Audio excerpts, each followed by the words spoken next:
Hey guys, welcome to Dragon's Voice podcast. I am your host, truly Rhys Deans, and I hope you guys are feeling all right and everything and feeling a bit more confident coming towards Christmas time. I hope you guys will enjoy your Christmas and I don't know how many episodes I've done, so just to let you guys know, this has all been pre-recorded, so I hope you really enjoyed all the previous podcasts and everything. And I've been really enjoying these podcasts and enjoying trying to get the guests on for you guys so you can hear all their stories and everything. But if you want to follow us, just like, share, subscribe to the YouTube channel. Follow us on Twitter at Dragon's Voice 20. Give us a like on Facebook. Still again, Dragon's Voice podcast. Do your thing, and we'll try and give you the best content going. So without further ado, I'll just tell you who is my next guest for today on this episode. Former Wrexham player, a Wrexham legend, I should say, and he's also, yeah, he's had a lot of success for Wrexham Football Club. He's had success at Rhyl. He's gone on to play for Doncaster. He's had a call-up for Wales as well. But we're going to get down to it in a moment, but it's none other than Gareth Owen. Gareth, how's it going, pal? I'm okay, thanks, Rhys. Yeah, I'm all right. How are you? All right? Yeah, not too bad. I just I finished work about an hour ago, so I was just I had to get a family photo done with me, my dad, my mum, and everyone, and then try and come back here, get everything sorted for the podcast. I knew I was on a tight schedule, but it's all good. So, what have you been up to these days, then? Life's a rush, I suppose, isn't it, for everybody nowadays? I mean, yeah, it's been obviously tough times for everybody since lockdown began, and coming in and out of lockdown has been tough for everybody. I don't think we haven't really known when we stood with things other than being restricted to the county at some point, being restricted nationally, and then not being able to go over the border into England, obviously, and different things. So, I mean, personally, it's work's been...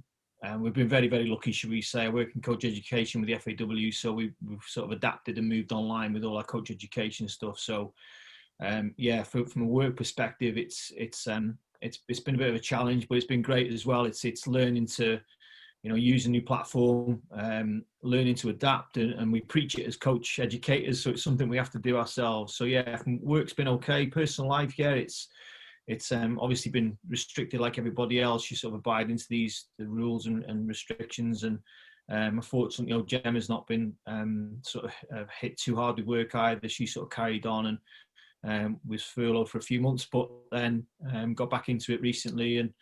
And yeah, the kids have sort of been in and out of school as well. So yeah, not too bad. Can't complain. Well, in the last few moments on the Dragon's Voice podcast, I've had many Wrexham players, former Wrexham players on the show. I've had Lee Jones on the show. I've had Steve Evans. I've had crikey, I've had so many. I can't think how many former Wrexham players I've had on the show. It's actually been a running gag, really, of how many Wrexham players I could get on the show. But the thing is with you, though, in the sort of late 80s, you started in 1989 with Wrexham, all the way through the 90s, still had the success for Wrexham Football Club, one of the most successful Welsh teams ever to play on the Racecourse and to play in Wales. I just really wanted to know how you started your career and how you got into Wrexham Football Club. So I was a schoolboy initially. I was at Chester down the road. I'm not allowed to say that word, am I? But yeah, Chester down the road with Mike Buxton, Cliff Sear as a schoolboy player, and then fortunately for me, I suppose, and as you look back, it was Cliff that sort of left Chester under, should we say, circumstances that were beyond his control, and ended up at Wrexham, and he invited obviously the players that were at Chester over to Wrexham, and the rest, as they say, is history. So I was there for 2 years, I think, as a schoolboy, maybe 3 years, 2 years YTS, and then so halfway through the YTS scheme, you're either offered a professional year or not. And fortunately, I was lucky enough to get my first year as a pro at 18 years of age. So that's sort of how I got into being at Wrexham Football Club.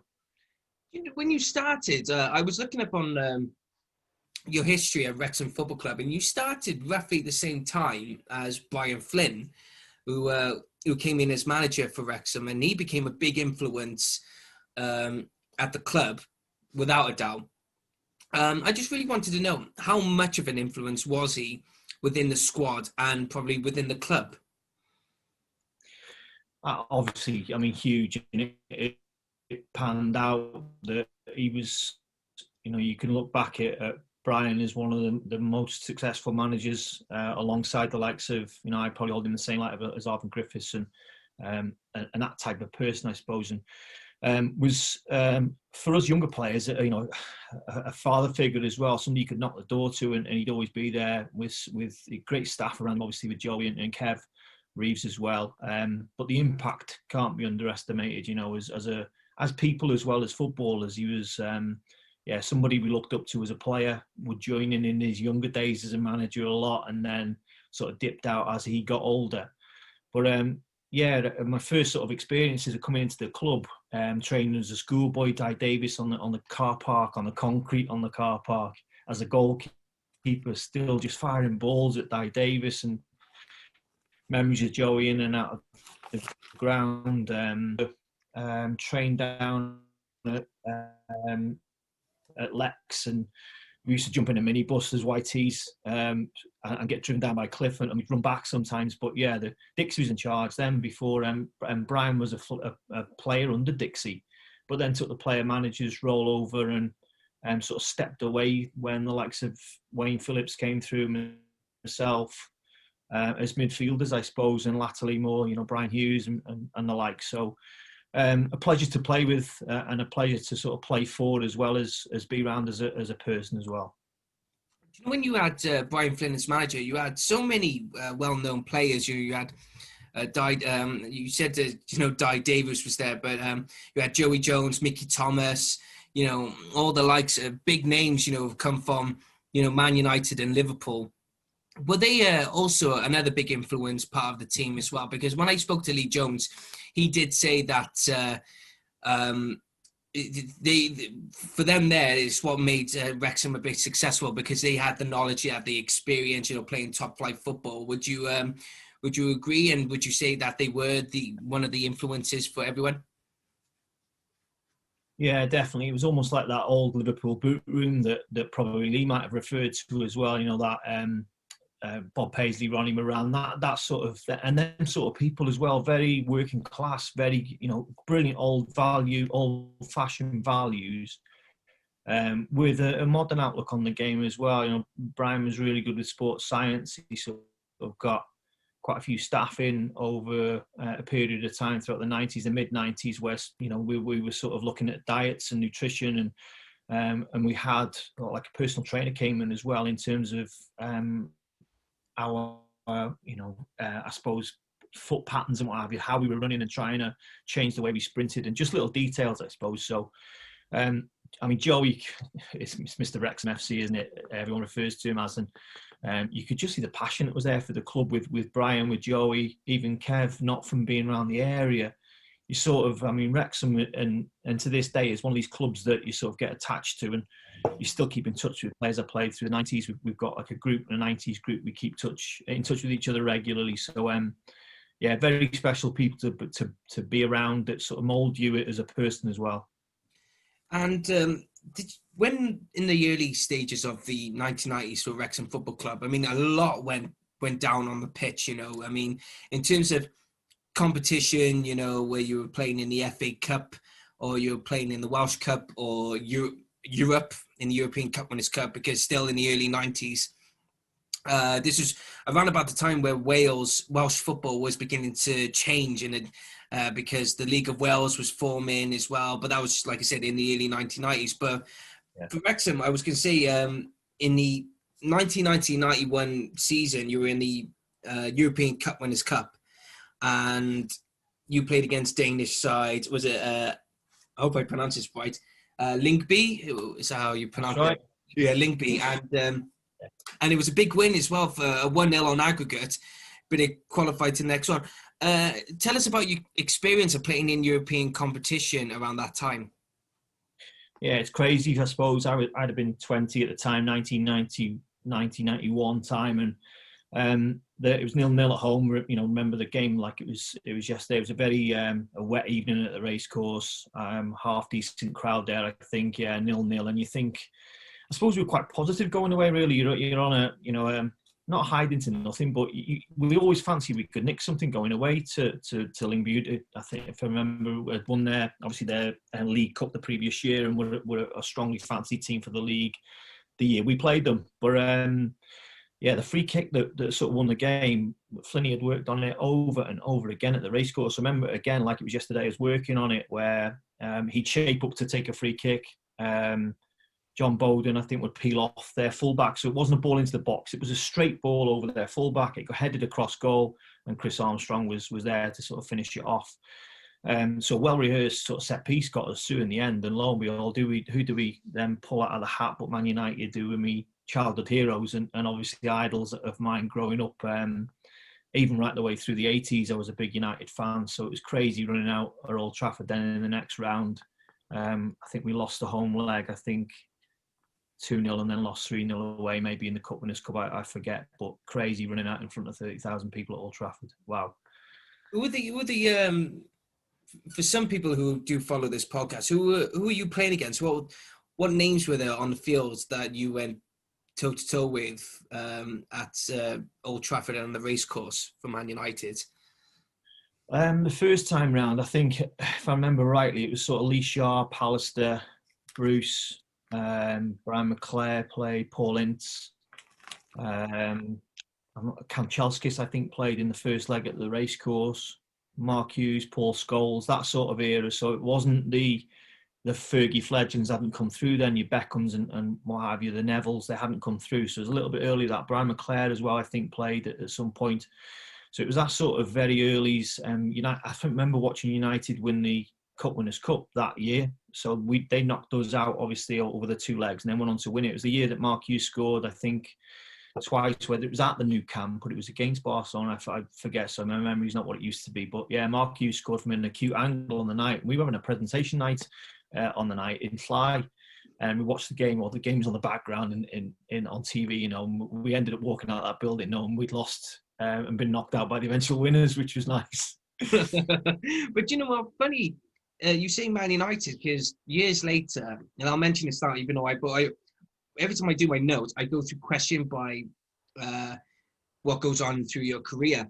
But I'll mention this now because you had a testimonial against Manchester United. So how did that come about then? Of course, I know they have big games. They always try and get big clubs to get for testimonial matches, which is a no-brainer. Because I'm a Barry Town supporter, and I'll mention Barry Town later on. Funny enough, but good friend, good mate with Gavin. Oh yeah, yeah. Well, yeah.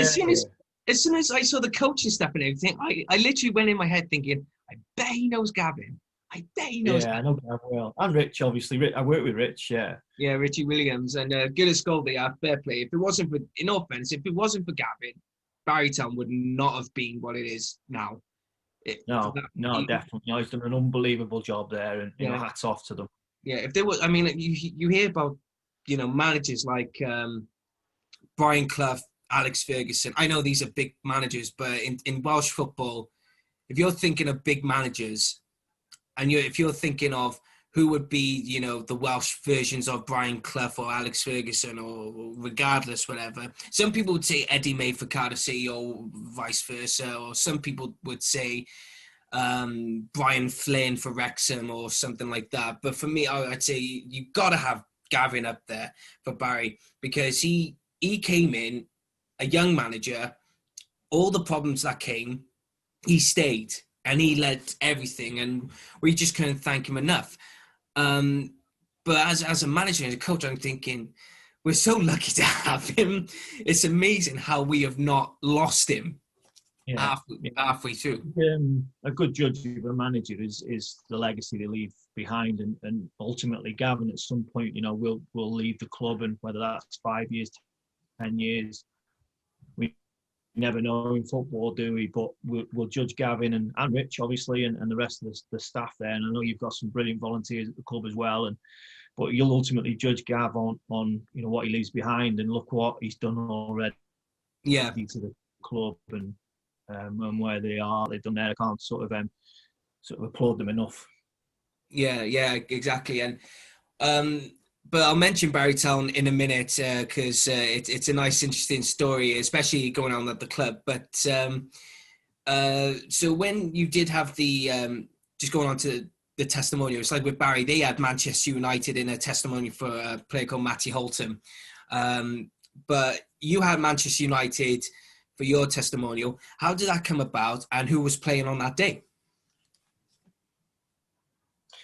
It came about. Darren Ferguson was playing for us at the time, and heard that we were struggling to get a game. I think in the January/February. So you usually start your testimonial year knowing who's gonna come at that point during the year. So we started on August the 1st. We had a launch in Connah's Quay, and then several sort of golf days, gentlemen's evenings, that type of thing throughout the year. It came to January, February, we didn't have a game, and Darren got wind of it. And then I remember him bouncing up the concrete path at Collier's and gas. What's the matter? Because he was quite excited, obviously. So this is literally first thing in the morning. Melman's going to send a team down. So I'm not going to do an impression of him, don't worry. Melman's going to send a team down. So it took a second to process what he's talking about.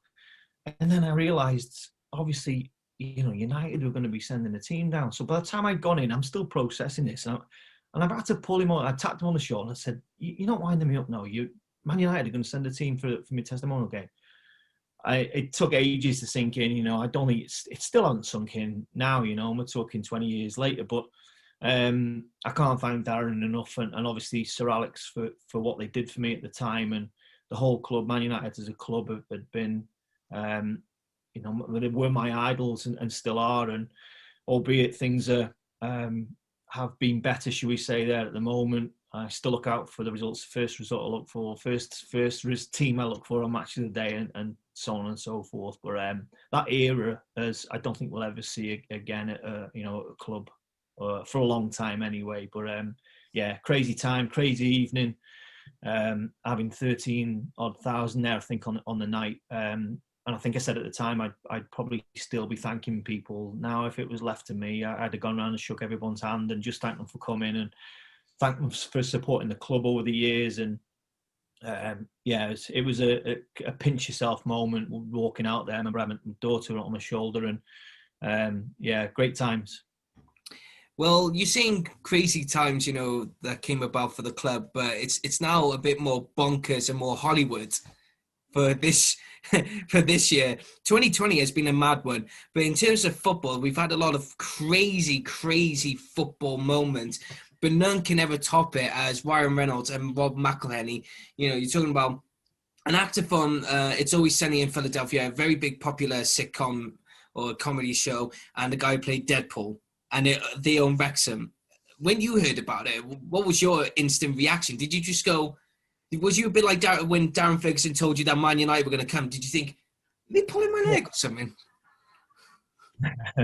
Naturally, you think that you're being wound up by somebody, but then it came on the news, came on national news, and then it starts to sink in that these two guys are serious about investing in Wrexham Football Club. But you think, why little old Wrexham Football Club? There's hundreds of clubs throughout Europe, but apparently they'd really done their homework. They'd really researched into our history, and you can tell from what you've seen on social media that it's something they're really serious about. And I don't think they're two gentlemen that would do anything by half.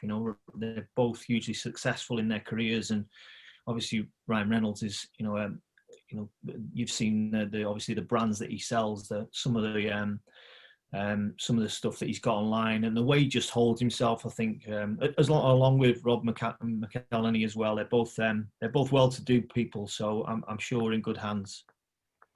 With that in mind, then, because I remember Rob McElhenney he said something that's very trivial, and I thought very smart to say, because in terms of when it comes to football, there's always going to be rivalry. You have your Cardiff and Swansea, Barry and Merthyr.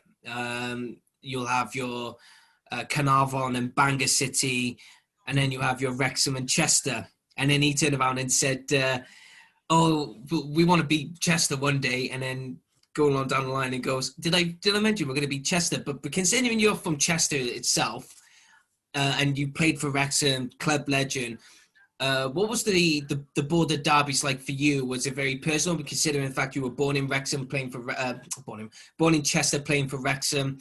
What was the experience like to be playing in the derbies? I'm going to give you a very boring answer here, and I'm going to say that to players, and especially to I'll probably say with my mindset that it's a game that, yeah, there's extra edge with the fans and everything else around it, but I think I was always wired that it was 100% or nothing. So it was another game. It was like the Resi game last week at York away. It was like playing Man United in the Cup Winners' Cup. It was, I sort of held every game in that manner and approached them at 100%, rightly or wrongly. But that was just me as a footballer, I suppose, and me as a player, and probably me as a person that you're going out there and you're doing a job, and we were confident in your ability out there on times, and confident in the teams, confident that we could get a result. Personally, I suppose, I was born in Chester just through my mother, or being over 40, believe it or not, and not a Mancot not being able to cope with if there was complications. So we went to Chester, and I was born over the border, and but I was brought up in Cardiff City. I was over the border for a couple of days, and then back into the home in sort of Cardiff City, and brought up there. And I've lived in Wales, earned every penny I think I've ever earned, apart from Doncaster in Wales. My family's all from Wales, so I really do consider myself, I suppose, as Welsh. And the games itself, brilliant for fans, great for rivalry, and it was always been there. But as me, I'm only talking for me now at the moment, that it was another game that you had to go out and do your best for the club and hopefully get a result. Going on to another rivalry, I say, because during the 90s, it was mainly down to in terms of Welsh Cup, FAW Premier Cup, probably in the division as well, because I remember Cardiff winning the 3rd division and Wrexham finished 2nd. Yeah, Wrexham and Cardiff were very clashing. They were always neck and neck in terms of domestic cup in the Welsh system and in the league. How, I wouldn't say how tense it was, but how, actually no, I'll say how tense it was. How tense was it to be competing against Cardiff, clashing heads in terms of always reaching the finals or trying to win the cup? Because it was always been very close, hasn't it? Because Wrexham have always won the FAW Premier Cup, and in terms of the final, the 3 finals you won for the FAW Premier Cup, 2 of them have been Cardiff. The very last Welsh Cup that Welsh teams competed, the ones who were competing in the English league system, but the last Welsh Cup final that you played in was against Cardiff, and this was going to be the last one. It must have been like a proper intense football rivalry just to try and win the trophies, it was a great time for Welsh football. Looking back at it, the grounds then, the Ninian Park and the Vetch Field, and you remember these old games, and used to look forward to going to the likes of the Vetch and Ninian Park. I remember getting sent off at Ninian Park once, and we got beat 5-0. Not a great experience, but I think it was only sent off a couple of times. But walking off there, I'll never forget. You're getting baited and being called all kinds, walking down the tunnel. I think it was 3 or 4-0 at the time anyway. But the Vetch was one of my favourite grounds to go to as well. And again, them coming to us, if I remember rightly, that cup final, it went to extra time, and little old me popped up with a winner, I think, in extra time, last couple of minutes of the game. And I come on as a sub, like I hadn't started the game. So really nice to sort of win another Welsh Cup. I think that had been if I'm right, some of the statos might correct me. If I'm right, that was the last one. But yeah, great times. Never forget Cardiff coming to the Racecourse. There was always an edge to the game. Their fans would fill the away end. Our own fans would fill the Cop, and you saw the ground then at times where I feel really sorry for the current generations that haven't seen the ground like that. and we'll probably never see the ground like that again because of the decline of the Cup, unfortunately. Yeah, no, it's with the Welsh Cup though. I really want to mention the Welsh Cup again, the very last one. Was it a very special moment in terms that it was going to be last for Wrexham, Cardiff, Newport, and Swansea, considering that the League of Wales had just been formed in '92, around about the same time as the Barclays Premiership. And a lot of the Welsh clubs playing in the English League, the FAW told them, right, this is your last tournament for forever. Need to say more because the MG Cup now, the Daniel MG Cup, Cardiff and Newport in it. But how special was it for Wrexham and Cardiff to be playing two of the most successful Welsh clubs who have won the Welsh Cup? God knows how many times. I mean, it's ridiculous how many times. But again, how special was it? And tell us about your experience during that game then.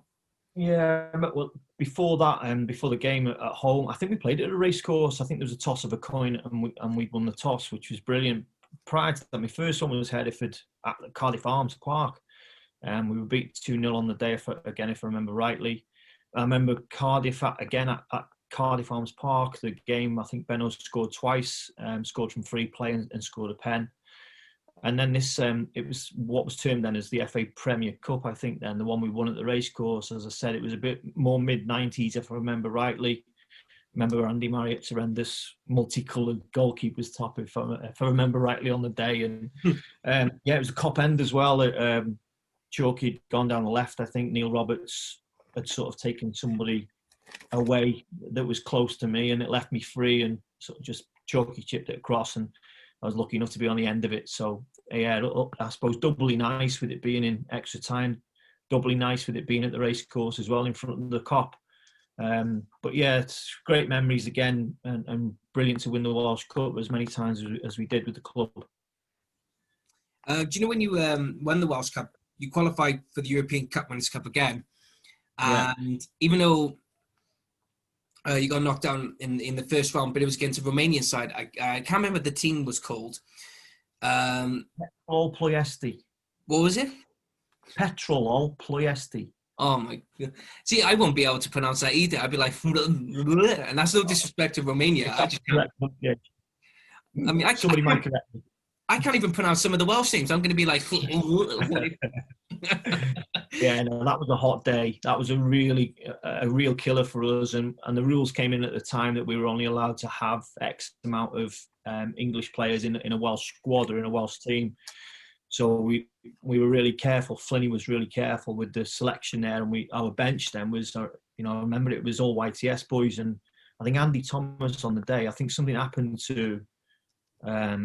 I can't remember who it was, fullback maybe or something like that couldn't play. I don't know whether injured in the warm-up and Andy Thomas came in and played. As I'm sure he was right back on the day, and Andy was probably 17 at the time. I've been good mates with him since. He was with me at Airbus as a player and as coach as well. So, yeah, strange. I think we lost 1-0 on the day, but it's probably the hottest weather I remember playing in as well, other than a 21s game at Cyprus, which was ridiculous, but we won't go into that yet. I want to ask you this question. Malcolm Allen expressed his point of view of Wrexham in the English League system. I mean, I don't mind. A lot of people ask me about Merthyr, and I always say, it's better for them to be in the Welsh League, but then they talk about Cardiff and Swansea, and I think not in today's standard of football where Cardiff and Swansea have just reached a pivotal moment where they're just... A lot of people don't like this saying they're too big for the Welsh League, but in hindsight, they are. Technically, they are. It wouldn't suit them rather than it suit us.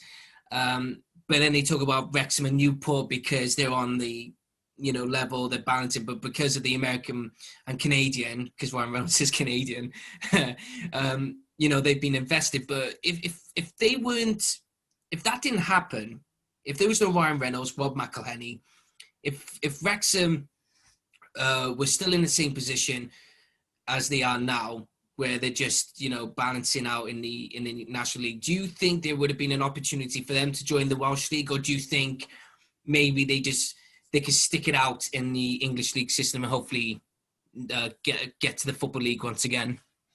Yeah, I mean, it's a great question, and I suppose interesting debate. We could be here for hours, I suppose, discussing it. I suppose in short, and the answer would be no for me. As much as I'm passionate about Welsh football, much as I think Welsh football's taken huge steps over the years, as a passionate Wrexham fan as well. You know, who knows what would have happened if we'd have stepped into the Welsh Premier League 3-4 years ago, and would we have got this interest from the 2Rs now? You know, possibly not. And I'm glad the club have, albeit, and I know I've seen the calls for it, I'm glad the club have stayed, obviously, and been part of the pyramid. And I look at Cardiff and Swansea with envy now, and knowing that they were regulars at the Racecourse, we were regulars at their grounds in the 90s. Amongst a plethora of clubs, I suppose, that used to come to the Racecourse and play, and you look at where they are now and look at where we are, it's so frustrating for everybody. And you know, a lot of fans have sort of have been vociferous, should we say, about this without going too far yet. And it's a well-supported club, and no doubt fans are well within their rights to be frustrated, I suppose, for us being where we are at the moment. But fingers crossed, let's see what's around the corner. Yeah, and hopefully we can follow the documentary as well, because they're planning on following, you know, the plannings of Reynolds and McElhenney, and hopefully, I wish them all the best. I've got nothing. I've really got nothing against Wrexham. I love Wrexham. I think they're a brilliant club. That's just me seeing it to a former Wrexham player. I've always have shown key interest in Wrexham, and regardless where they are, they deserve a lot of success, you know, and considering the fact of their history, their achievements, especially you've been part of most of the achievements, and I'll mention this one in a minute. And I think you know what I'm going to talk about in a minute. I honestly don't. I'm a bit worried now. Oh, yeah. Well, it's been a proud history, but when you think of Wrexham Football Club, for us Welshmen, yeah, we'll probably say, the Welsh Cup, they're competing in Europe. But for Wrexham fans, if you think of one or the other, all you have to do is ask an Arsenal fan who attended the Racecourse, you know, that big match that the BBC will always cover, you know, and the entire event was a big, giant killing experience, because you had the likes of David Seaman, Tony Adams, Paul Merson. You know, you had so many experienced players and high-ranking players who have played international and achieved so much. What was the build-up to the FA Cup game against Arsenal, and what was your experience playing against Arsenal? You get a feeling for the size of the game, I suppose, when you sort of arrive as a player in the car park. And I remember on that day we struggled to get down.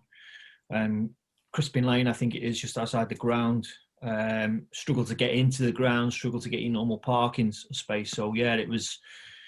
You could gauge then that was something, you know, big was going to happen in terms of the game, obviously, and you just try and approach it like any other game. I think as players and people at the time, Flinny was sort of really keen that we didn't get too despondent with losing, didn't get too carried away with winning. Joey would always keep us, you know, our feet on the ground in terms of games and what have you, and occasions as well. But yeah, it was, well, again, I'd have been 20, 21, I think, sort of that age, yeah. So for any young person, it's obviously a huge occasion to be involved in. It was a privilege to be selected, obviously, to play. Your memories running out. It's just, you know, it's crazy, isn't it? You got the ground surrounded and completely full, other than that one side. I don't know whether you remember that at one point the ground was only three sides. It was the Cop, the main stand, the Yale stand, and then, you know, what would have been the sort of the Glyndŵr end stand, what was the home stand now. That was full of Arsenal fans. The two paddocks were obviously, and the two stands were full of Wrexham fans. The Cop was absolutely heaving. So you're warming up the game, you're sort of getting into the atmosphere, and it was electric on the day. You can't deny that. It was crazy. And actually playing, you can't remember it. You know, you come off at half time. I remember sat there in the changing rooms, and I'm thinking we were still in the game. They'd scored, I think, on the 43rd minute, 44th minute, something like that. So it was 1-0, and you always fancy we're going to nick something. We're going to nick some. We had that attitude going out second half, and you got a feeling when the ball went down for that free kick. Is this the time? Is it the time? Is it the time? And as soon as Mickey struck it, I think time stood still, didn't it, for everybody? And it's slow motion. The ball was in slow motion all the way into the top corner. I think Seaman got a finger to it, but from a player's perspective, you just think, wow, brilliant. Oh my God, we're going Highbury. Can't believe we're going Highbury. We're one each. Hurry up, ref, blow up. And then Steve Watkin goes and spoils it all and scores a winner, which was just, you can't. It's probably one of these times in life, a lifetime moment where you just take it in. I remember almost falling on Steve Watkin through exhaustion, through just running ourselves into the ground, trying to protect a one each. You'll see from the footage, I think we were all in a pile towards the corner there. Gordon Davis was part of it. Mickey jumped on everybody, and Wayne was there, and Steve Watkin, Carl. It was a crazy time, and then you get up and you think, we've got to try and protect this now. I think there was 6 minutes to go. We scored the second on the 84, and we've got to try and protect it. And they were the toughest 6 minutes in football, I think you can imagine. And the outstanding memory was a clearance from Mark Sartori for me. Must have been 3 minutes to go. Ball drops the 18-yard box. And you can just imagine an Arsenal player picking it up and striking it past Vincent for two each. But in comes Mark. Obviously, I'm not joking. It had, I'm not saying it had snow on it. It had ice on it. It had everything on it because it went that high. And it took that long for the ball to drop with Seaman, the other end of the pitch. He must have wasted about 30 seconds. And it was just what we needed at the time because we were under the cosh, huge clearance, and Mark's then getting everyone out. Carl was getting everybody out. Squeeze out. Oh, he's gone up. Hello? Yeah, celebration started and carried on well into the night, as you can imagine. Worldwide news. Unfortunately, I know you were just talking about you mentioned a few bits, but you got cut off then because of the signal on my end. That's my bad. So apologies, ladies and gentlemen. But it was my fault. It was my internet. I don't know why my internet. I haven't had that problem before. But you were saying push out again. What was that again? You were just saying it was. Yeah, so Mark Sartori. It was Carlo, as he was known to us. It was a clearance he made. It was my outstanding memory from the last 5 or 6 minutes of the game was that we needed a breather. Ball drops on the edge of the 18-yard box. You're thinking an Arsenal player is going to connect for two each, and we're going to have to go to Highbury. But he comes through a pack, sort of like if you can imagine somebody coming to save the day, a superhero type thing. Clears this ball that high up in the air that I think it must have given us maybe 10, 15 seconds break, which was so needed at the time. And I think at that point then, you felt that they weren't going to get an equaliser. That's it. We'd sort of won the game and we just had to keep going, really. And I remember a dispute in the last kick of the game. I think it was Petty Groves, I think, if I'm rightly, had gone through and there was an offside decision given against them, which, if you look at it closely, it's not far off offside. But it wasn't offside. So, yeah, we come away with a victory. And I was just saying about bumping into my best mate from school as well. Lee Bellis had jumped the fence. Police were there and I said, no, it's all right. He's my mate from school. So crazy standing there with, again, a life moment with one of my best mates, having just beaten Arsenal in the FA Cup. Yeah. And as you quite rightly said, probably still not, it was world news at the time and still is because it's still shown every year. But did you get any football? Because sometimes with swapping shirts and everything, there's always a great momentum. Did you get any shirts swapped, or were Arsenal too embarrassed? Still got my own. Oh, is it? Fair play to you. I gotta mention this now because we've been going into from early 90s to late 90s, now going into the mid 90s. But I really want to talk about now the FAW Premier Cup against Barry. But before that moment in the final, it was in 1998, Liverpool's Welsh wonder man, or wonder boy, whatever you want to call him, the legend himself, Ian Rush, signed for Wrexham. that must have been some big signing, and someone must have been very clever and very good with negotiation to get him to sign a contract to come and play for Wrexham. What was that like for you to be alongside? Because, like I said, you've had your Mickey Thomas, you've had Joey Jones, so you've had, I mean, I'll say Darren Ferguson because he played for Man United as well. So you're used to seeing big names and top players who played in top flight football. But for someone like Ian Rush just to come in, even though it was for one season, that must have been some experience, and you must have been in awe of this man.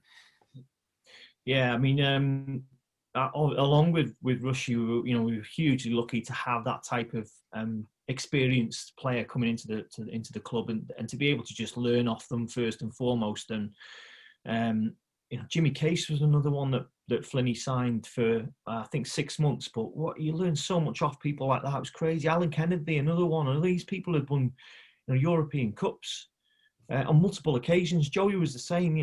These type of people to have around and learn off was just incredible. And one thing I will say for Flinny like that, he was so astute in the way that he worked things, and was a businessman as well. He knew what he had.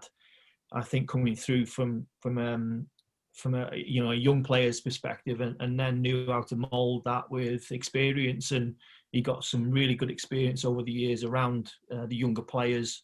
I think you've got a good mix there. Then if you've got young, passionate, young players that have got the club at heart and a local, coupled to some players with some real know-how and a good people as well, and will lead the younger players, you've got a good recipe for success there. But Rushy was unbelievable. I'd been fortunate enough to be in the 21s a few times when he was in the first team with Wales, and we'd travel together and what have you. And legend had it that he got into Japan once without his passport. China got into China with his passport with a Welsh squad, due to the fact that the Chinese were just crazy Liverpool fans, absolutely, saw Ian Rush as an idol, and they let him in.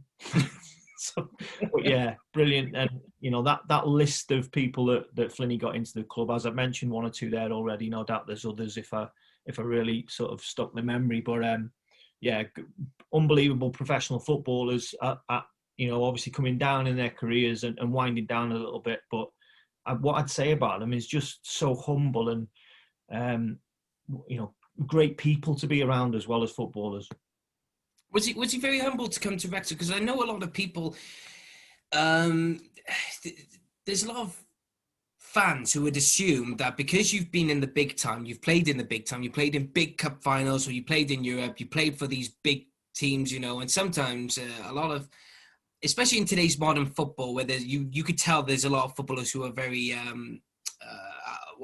arrogant, or just full of themselves. But if you look back on some of the legends, some of the legends are very modest, they're very humble. They've always said, look, we were just happy to play football.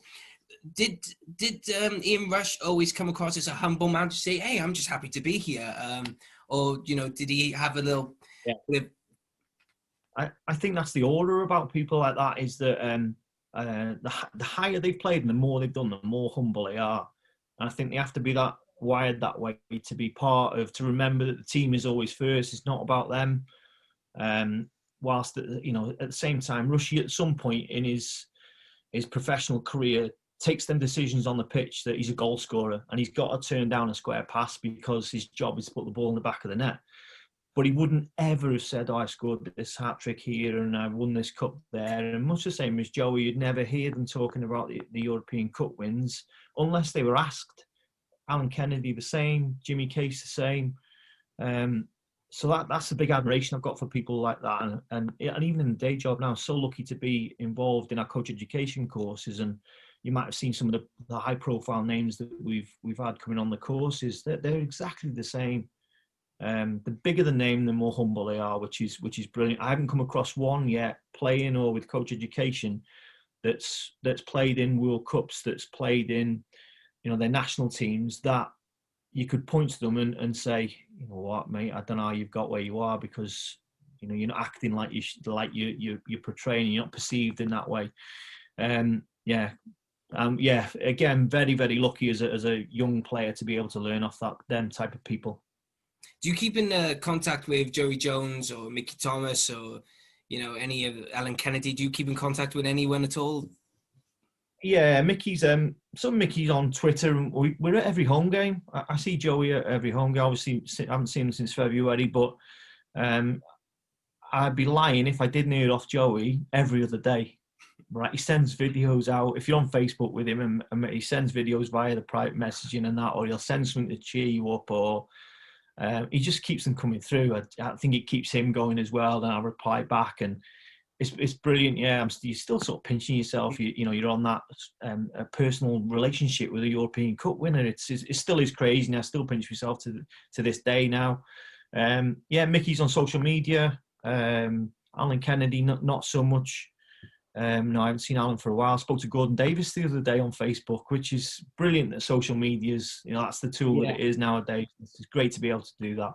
Because this is brilliant as well, because the best thing about, with this podcast is that I got in contact with you, or I got in contact with Kevin Ratcliffe. Most guests I've had is through social media, but with a little help from certain individuals who've gone out of their way to say, look, here's their numbers, just go and give them a message. I never like to phone them. They always say, just phone them. It's like, no, because they don't know the number. It's like me, if when I asked you message them, but if I had your phone number and I called you, you'd be going, what the? Let me know who's got my number.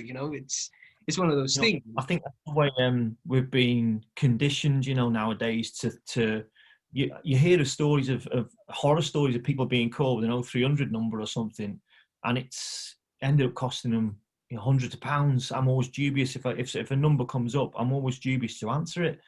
And I think people are in that mindset now where they'll probably ignore calls rather than get a bill through the door of 300 or 400 quid from a dodgy line that someone's rang. And I've taken calls and it's just someone on the other end, automated voice.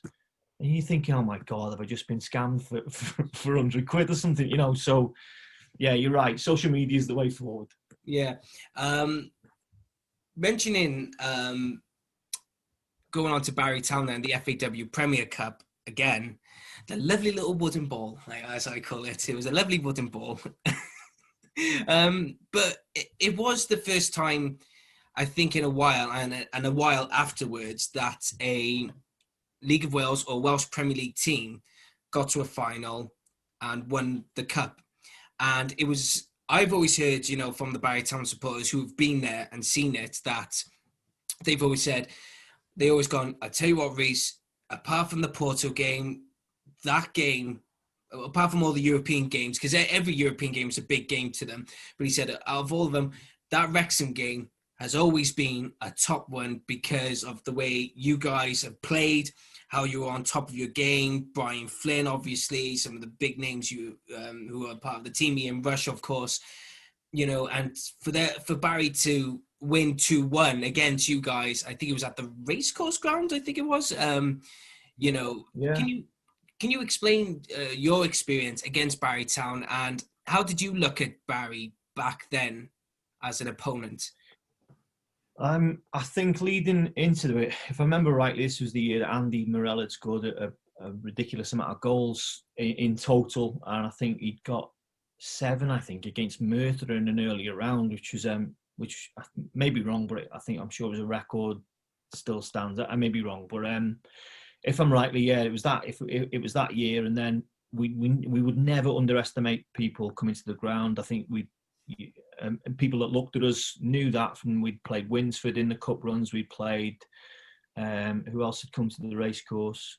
Telford, if I think I remember rightly. We weren't drilled. We weren't wired to underestimate anybody.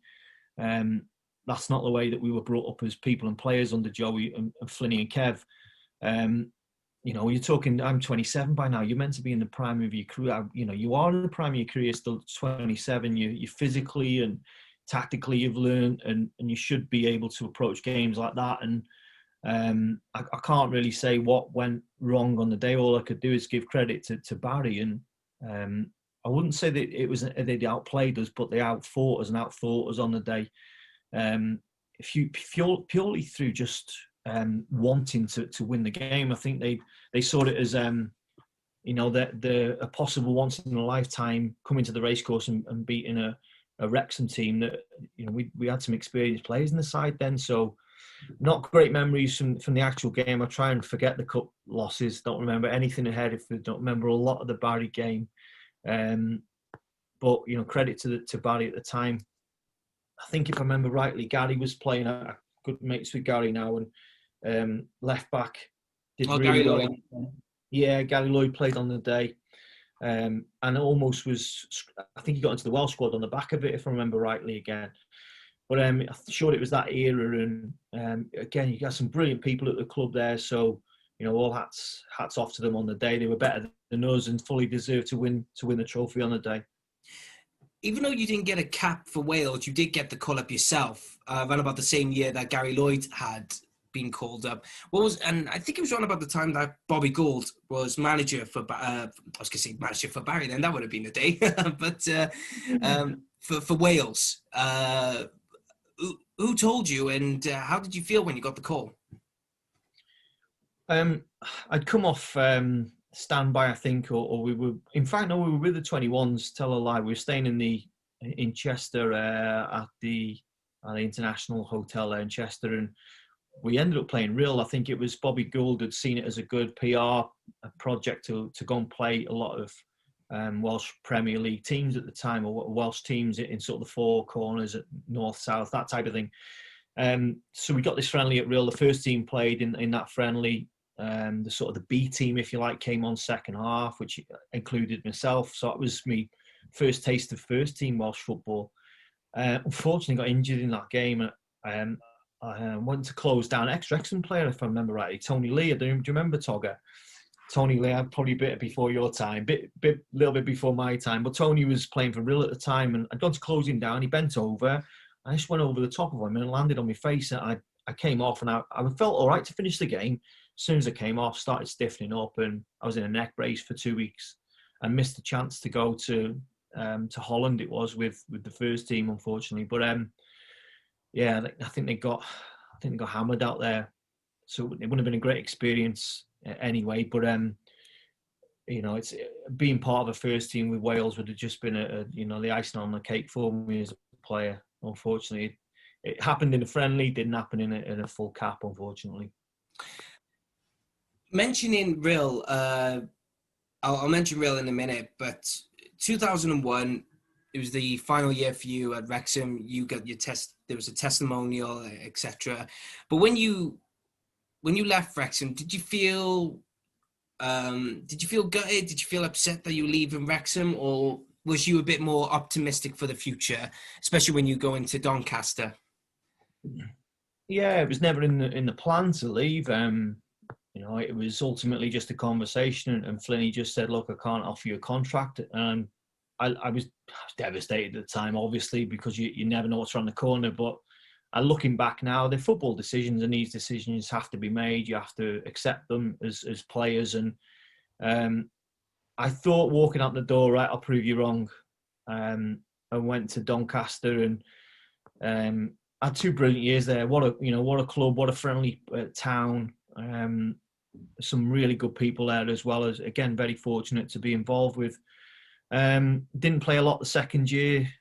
After Christmas, sort of knew that my time was probably up at the club, but absolutely, again, brilliant to see them come out of the what is the National League now, but come out of the conference as it was back then, come back into the Football League. But yeah, the first year it was brilliant there. It made me captain, which I'd never been. Only a couple of times at Wrexham, a handful of times with Wrexham. So it was a privileged time again, and spent 2 really good years there. And then came back to play in the Welsh Premier League with Airbus at the time, player manager's job, and started working for a living then as well. That was sort of the start of my working life. Going on to Rhyl, and you had a successful career, Rhyl, and you became part of the squad that won in the Welsh Premier League as well. And this was around about the time, this is going into the end of the noughties, where, the likes of, because Barry, as we all know, were relegated in early 2003 or, in early 2004 period because of financial problems. So it was all up for grabs, and we all know that TNS was going to be dominating because of their financial backing. But then Bangor, Rhyl, Llanelli, And I don't think Connah's Quay were that close yet as they are now, to the point of competing in the Welsh Premier League, or the Cymru Premier as it's now called. But when you were part of the squad, for the Rhyl squad that won the Welsh Premier League, what was the environment like at the club, and what was the experience playing in the Welsh Premier League for you for Rhyl? The league had come on leaps and bounds in such a short time from its inauguration year, I suppose. And 2008 was a time, or 2008-9 it was. I was playing manager with Airbus. I had the opportunity to sign for Alan Bickerstaff, who's a good, he's been a mate now for nigh on 15, 20 years, and was with me at Airbus as assistant manager. So I knew Alan really well. I'd worked with him for 12 months as well, 18 months or so, and Osham was there as well at the time. So it was a no-brainer really to be able to go, right, 3 years of player management and just go out and play for the last. I knew it was coming to the end of me sort of semi-pro footballing career, so I just wanted to enjoy them last few years, if you like, as a player. And what a year it panned out to be. It was we won the league. Llanelli at the time were again, a really tough side to sort of beat, and they pushed us all away, but we ended up winning the league. And then Champions League football the following July, with Partizan Belgrade, with Rhyl, and walking out there. I think I was 39 at the time, in front of a 18,000 crowd at Partizan was just mind-blowing really for somebody my age.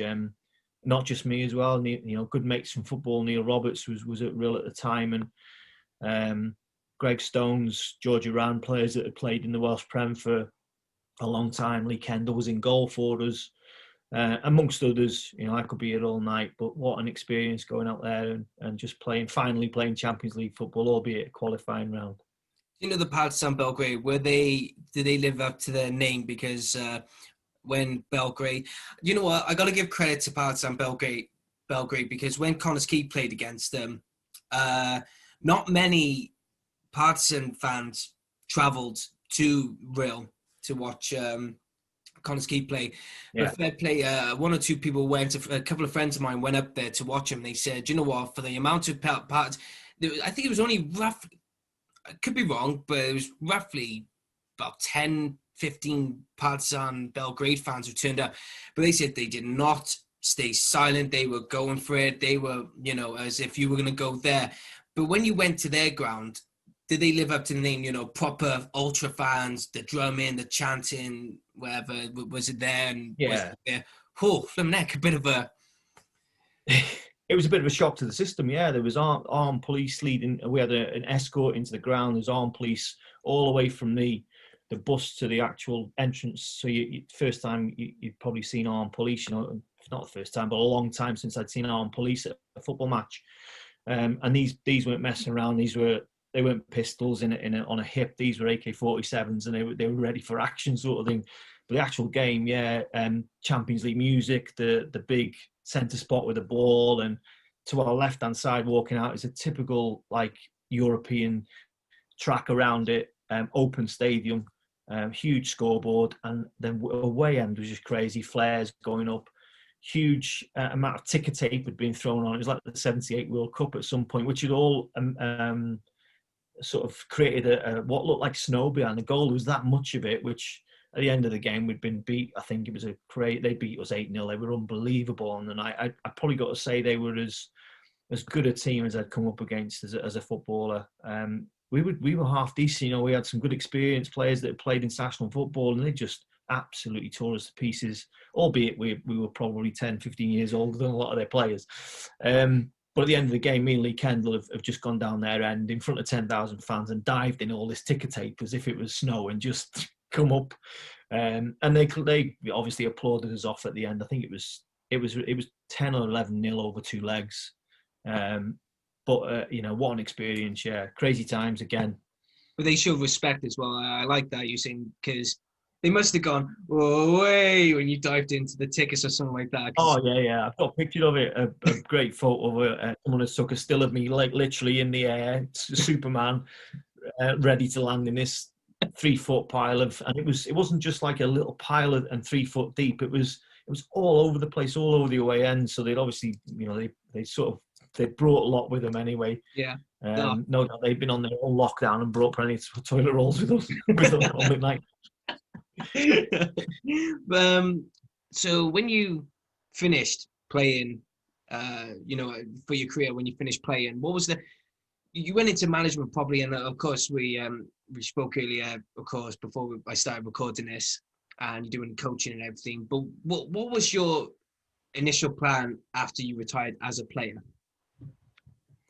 Believe it or not, I was taking courses at the time to build computers. I was always into PCs at the time. Right the way throughout the 90s, I built them for many a teammate. And we're building one for Chalky, family, just an interest I had at the time. I did a few courses, and I thought that was the route that I had visions of sort of setting up my own business and just, PC repair, that kind of thing. And still dabble a little bit now, but I've got a real interest in IT and technology, which is a passion.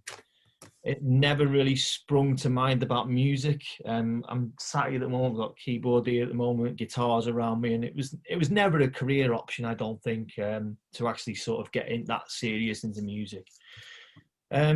So yeah, I was very lucky to be offered a role within MVQ assessing. Gone on a course to be an MVQ assessor over a period of maybe 3 or 4 months, and whilst we were on the job, again, very lucky, soccer skills community coaching scheme, I sort of dropped into me. That was a day job. Played for Connaskey as well, and then coach within the Centre of Excellence at Wrexham. So I was out 4 nights a week, playing weekends on a Saturday. And then I got the job with the FAW in 2008. So yeah, that's been the role pretty much. Not the same role. I've changed roles. I was a county development officer for 4 years before moving full time to the trust, and into coach education now full time. So, final question here for you, and it's always been a tradition on this podcast. How do you look back on your career? Good question. I mean, I suppose with pride first and foremost. I think I'm very proud of it. Very proud to have played for me hometown club. I probably look back and probably say that I didn't fill the potential I may have had fully, and could have possibly gone on to better things. Who knows? But I counter that and think that, well, I wouldn't have had the good times that I had at Wrexham, and if I had moved on earlier, maybe in my career, and there's always an element of what if and what could have been, I suppose. But I fully believe in living life to the full, and fully believe that the path that you follow is the right one, and you make them decisions at the time, and whatever them decisions are right for you. So I look back at it, yeah, with fondness. I'd be lying if I didn't get emotional about it sometimes and think, I walk into the racecourse now and it's still the same place to me. It's still the same place you run around with blood, sweat and tears for a long part of your life. And I probably feel like every fan does walking into the club, which it's a special place, and long may that continue. Well, Gareth, thank you so much for coming on the Dragon's Voice podcast to talk about your stories. It's really, really refreshing to hear so many stories, especially for you, playing against the likes of Manchester United, Partizan Belgrade, Arsenal, Cardiff City, big hit. I suppose you've told your children and maybe your grandchildren, so I've beaten Arsenal. What have you, what have you done? But thank you so much for coming on the podcast. I really appreciate it. No worries. Oh, thanks for having us, Rhys. Really appreciate your time as well. Thank you. No worries at all. So, guys, that was Gareth Owen on the Dragon's Voice podcast. And please make sure you give a like, share, subscribe to the channel, and make sure you follow us on Twitter at Dragon's Voice 20, and also like us on Facebook as well, Dragon's Voice podcast. And thank you so much for tuning in to the Dragon's Voice podcast. I've been your host, truly, Rhys Deans, and I'll see you all very soon. Take care.